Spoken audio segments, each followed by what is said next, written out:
తెలంగాణ రాష్ట్రంలో గతంలో ఉన్న ప్రభుత్వాలు కులాల వారీగా మతాల వారీగా ప్రభుత్వ పథకాలు ఇవ్వడం ద్వారా అప్పటి వరకు ఆయా ప్రాంతాల్లో ఉన్న కులమతాల భావన అనేది బయటకు వచ్చింది. ముఖ్యంగా కులాల భావన బయటకు వచ్చింది. అంతకుముందు అవకాశం కానీ ఆ కులాల పేర విభజన కానీ నాకు కనిపించలేదు. దానివల్ల ఎస్సీలలో, ఎస్టీలలో, బీసీలలో అనేక అంతర్గత అంతర్లీన ఉద్యమాలు జరిగాయి. అంతర్లీన కక్షలు పెరిగాయి. దానికి అనుగుణంగా కులాల పేర అనేక చోట్ల జరుగుతున్న హింస అది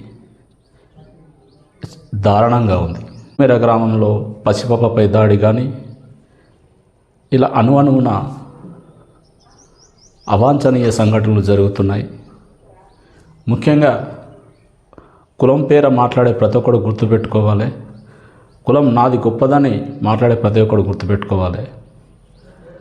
ఈ ప్రపంచంలో ఒకే ఒక DNA నుంచి ఆవిర్భవించింది. ఆ DNA ద్వారానే విస్తరించిన ఈ సమాజంలో గతంలో అనేక సార్లు శాస్త్రవేత్తలు దాన్ని నిరూపించే ప్రయత్నం చేశారు. ఒకే DNAతో ఈ యొక్క విశ్వం వ్యాప్తి చెందినప్పుడు, ఒకే DNAతో ఈ లోకం పుట్టినప్పుడు, ఇంతమంది జనాభా పుట్టినప్పుడు ఎవనికి ఏమవుతాడు? ఏది కులం, ఏది గొప్ప, ఏది తక్కువ? అనవసరమైన భావజాలాన్ని వదిలేసి మీ అభివృద్ధికి పనికొచ్చే అంశంపై పనిచేయండి. ఈ యొక్క కుట్రతత్వంతో ఉన్న విధానాన్ని వదలండి.